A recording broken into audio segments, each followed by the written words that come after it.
Hello बच्चों, Shri Vashishtha coaching classes में आपका स्वागत है। अध्याय 4 का प्रश्न क्रमांक 14 क्या है बच्चों? किसी व्यक्ति की मासिक आय 15,000 रुपए है। उसके द्वारा मासिक बचत को पाई चार्ट पर दर्शाने वाले त्रिज्या खंड का केंद्रीय कोण 60 अंश है।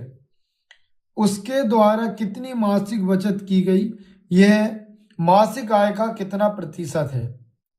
तो हमें इस प्रश्न में दिया है कि कोई एक व्यक्ति है जिसकी आय हमें 15,000 रुपये दी है और उसका केंद्रीय कोण दिया है। बोल रहा है कि इसका जो 60 अंश होगा वही उसकी मासिक आय होगी और फिर हमें उसका क्या बताना है, प्रतिशत भी बताना है।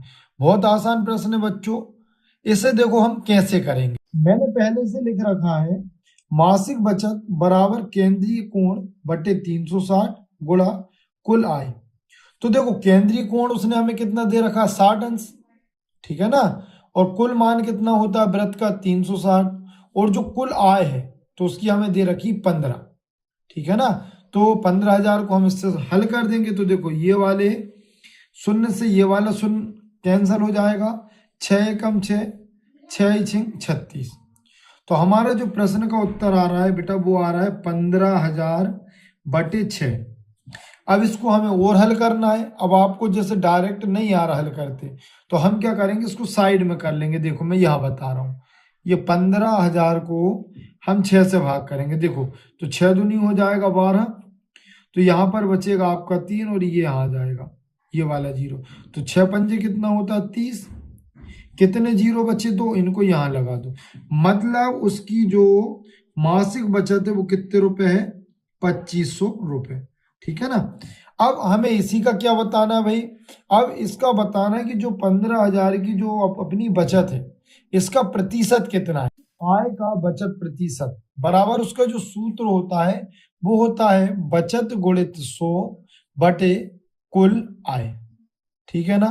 तो हमें पता है कि देखो अभी हमने हल करा था तो हमारी जो बचत आई थी वो कितनी आई थी, 2500 रुपए। प्रतिशत निकालने के लिए 100 का गुणा किया हमने और कुल तो हमारी कितनी आय है, तो हमारी आय है 15,000।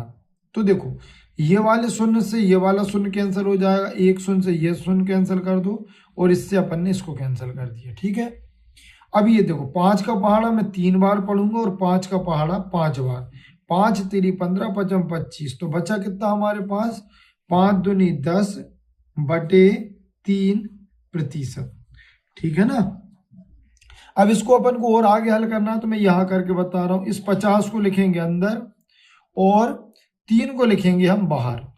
तो 3 एकम 3, तो यहाँ बचेगा आपका 2, ये वाला ये आ गया, तो तीछिंग कितना हो गया 18, तो बचा 2। अब इसको आगे हल करेंगे तो या तो ये दशमलव में हल होगा या फिर हम इसको क्या करेंगे मिश्र भिन्न में लिख देंगे। ये जो हमारा भागफल आता है इसको हम पहले लिख देते हैं और ये जो 3 है ये यहाँ पर आएगा नीचे और ये वाला तो यहाँ जाएगा। मतलब उसका जो बचत परसेंट होगा वो होगा आपका 16 बटे 16 सही 2/3%। इसी का प्रश्न क्रमांक 15 क्या है बच्चों?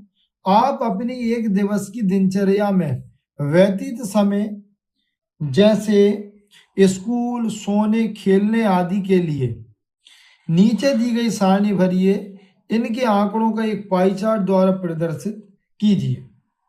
तो कितना आसान प्रश्न है। तो अपन को अपने दिन भर की गतिविधि का समय बताना घंटे में, अपने हिसाब से बता दो। जैसे अपन यहाँ पर बताते हैं कि भाई हम स्कूल जाते हैं तो हमें स्कूल में कितना समय लगता है, 8 घंटा का समय व्यतीत करते हैं या 8 घंटा पढ़ाई करते हैं, ठीक है।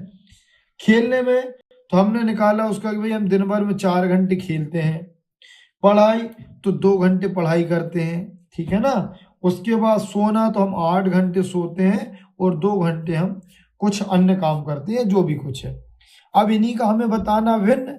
तो देखो भिन्न कैसे बताएंगे, तो जितना समय हमारा जा रहा है करने में, जैसे स्कूल ये ऊपर आ जाएगा और हमें पता है कि एक दिन में टोटल कितने घंटे होते हैं 24।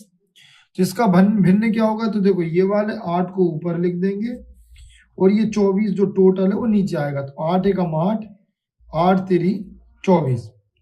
ऐसे खेल का निकालना तो 4 घंटे हम खेल में समय व्यतीत करते हैं, कुल हमारा 24 है। तो 4 एकम 4 और 4 4 एकम 4 और 4 6 24। ठीक है, अब पढ़ाई का 2 घंटा तो अपन लिख देंगे 2/24। तो 2 एकम 2, 2 एकम 2 और 2 दूनी 4, मतलब 1/12। अब सोने का बताना है 8, तो अपन 8 को भी किससे भाग कर देंगे 24 से, तो 8 एकम 8, 8 3 24। अब ऐसे कैसे हमें अन्य का बताना है, तो 2/24, तो इसका भी आ जाएगा 2 एकम 2, 2 एकम 2, 2 दूनी 4, मतलब इसके भिन्न क्या क्या बनेंगे 1/3, 1/6, 1/12, 1/3, 1/12।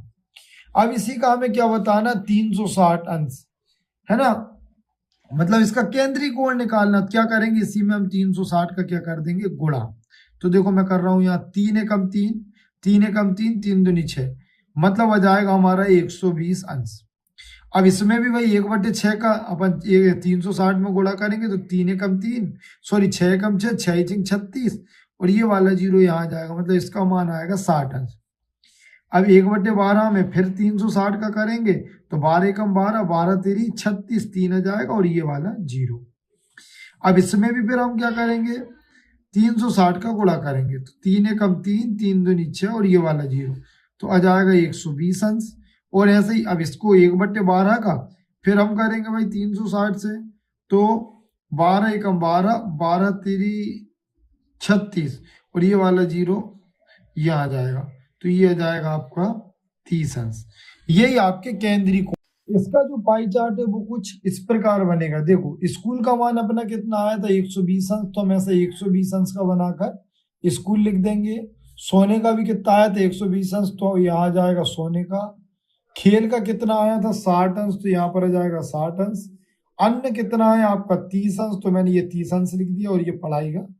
अब आप इसको चांदा से भी बना सकते हैं, फिर अपने हिसाब से थोड़ा कम ज्यादा करोगे तो भी चलेगा। चैनल को लाइक करें, सपोर्ट करें, और अपने दोस्तों के साथ शेयर करना ना भूलें। Thank you for watching.